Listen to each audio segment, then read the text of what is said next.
Hey, Shalom, double honors to the apostles of Great Millstone. Honors you will be pushing this truth in sincerity throughout the four corners of the earth.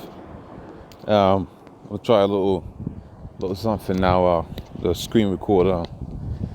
You can hear the cars in the background and that, so I do apologize for that.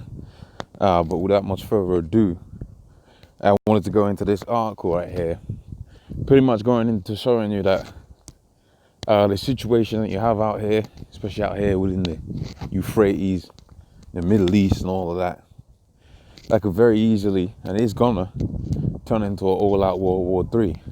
Okay, many of us here, especially at Great Millstone, have been quoting, it can be quoted, and it's known that we already said that World War III has commenced. Okay, it's already begun, and this is a brief example to go into that. Obviously, I've done a video similar to this before, regarding the whole Syria situation.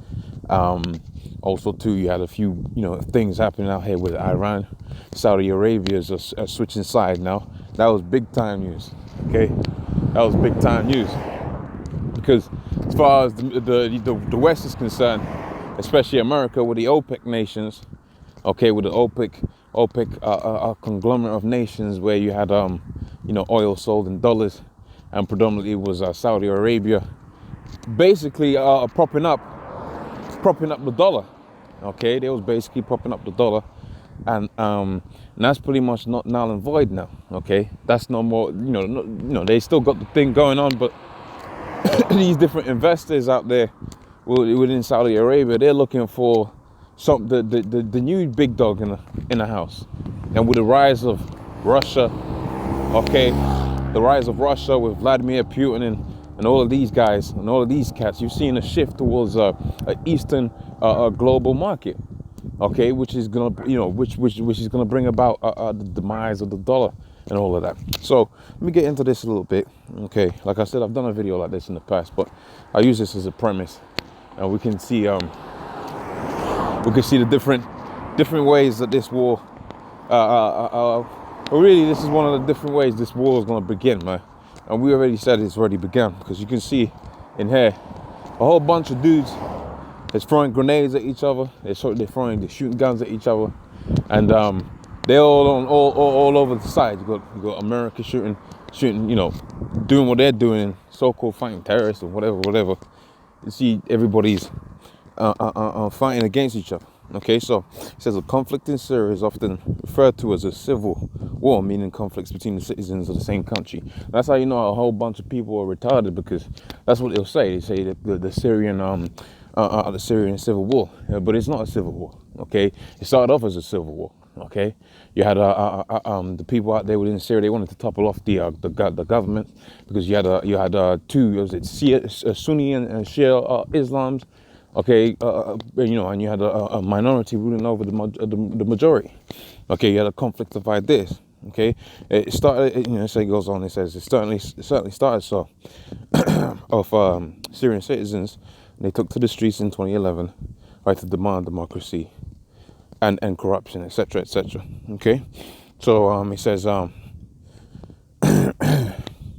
but what's everyone doing in Syria? So I said it's complicated. The best way to start off is by looking at the war as a conflict between those who, in broad terms, support and oppose Assad. Okay, now it's going to list out who's for what agenda, etc., etc., who's against that agenda.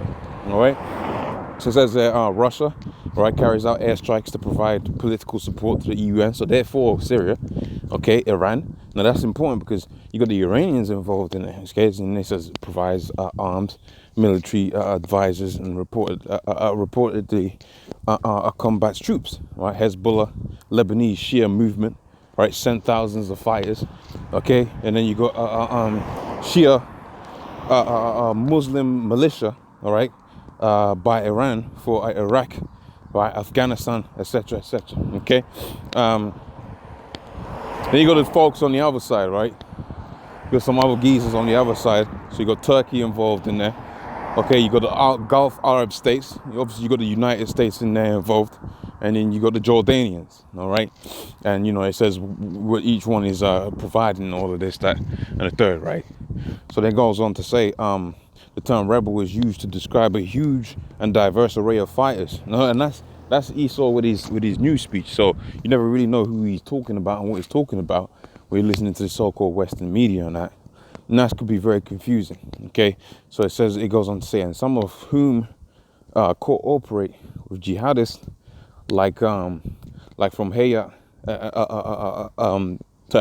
Tahrir al-Sham, right, an Al-Qaeda linked alliance, right. And it says and this point is also worth noting that although the U.S. supports some rebel groups, it has not intentionally attacked the Syrian government directly until Friday, and this is going back in April. So, you have these different groups funded, right, and those groups were used to attack the Assad regime, okay, and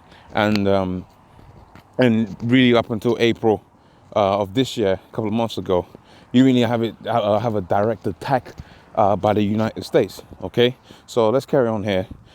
There's a few bits here that's worth mentioning. Pretty much, you can see from there. All right, from just that alone, you can see that you got all of these bunch of people right there within the round about in that Euphrates region, and they all got their own vested interests. Okay, they're all fighting for their so-called vested interests. And the fact of the matter is, it's only going to take a little bit of a push to get that thing spewing over, okay? Which is going to be a beautiful thing, okay? Once this thing spews over and it's all out World War III, as pertaining to the scriptures, like the book of Joel, the 3rd chapter, okay? Revelations, all of these scriptures that talk about the war out there within the Euphrates River. It's going to be beautiful for the men of the Lord, okay? So let me read a little bit more. It says Turkey's also fighting ISIS. So this is this is the other thing that's happening. So you got, on the one hand, you got the so-called fight to topple over the Assad regime, and on top of that, you also got the fight for against so-called ISIS, and we know ISIS has been funded by none other than the United States.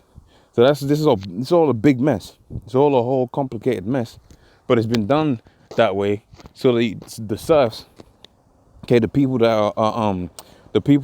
are just on a basic level of understanding. Not everybody goes into geopolitics, okay? In fact, most people don't even care about it, all right? As long as they get their Costa coffee and their Starbucks coffee, most people go all right.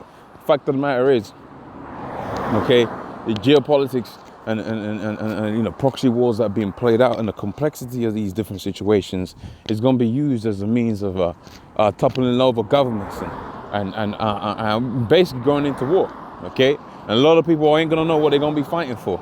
A lot of people think that they're just out there fighting ISIS, all right? But we know that when the Russians, and it goes into it in this article, you're more than welcome to read this on your own, okay? It goes into it in this article how that when Russia came up in there, because like you're seeing from here, Russia's got their own vested interest within Syria, okay? And you can see how Russia and Iran basically are on the same side. China's involved up in that motherfucker too. So I'm going back onto the point I was making, which was to say, when Russia rolled up in there, they basically eliminated all of these so-called ISIS threats. Well, wait, hold on a minute. The United States was in there. What was they doing? Okay, and they was going for a different agenda to topple over the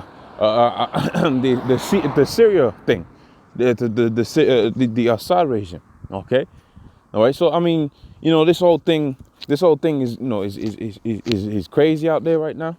All right, but it's all beautiful because these are the rumors of wars spoken about in Mark 13th chapter. Okay, nation rising up against nation. Okay, kingdom against kingdom. All right, and the ultimate end all be all of it is going to be World War III. Okay, so pretty much with that, hopefully that was I wouldn't say edification because this is old information. You should already know that. But certainly, hopefully it was this is a sturdy reminder that we're living in these are the last days of the last days, man. Okay. All right, so with that, I'm going to say, all praise unto Yah, Bashim Yahushua, double honors to the apostles of great millstone. Honestly, brothers will be pushing the truth in sincerity. The Lord's will get to do this another time. Shalom.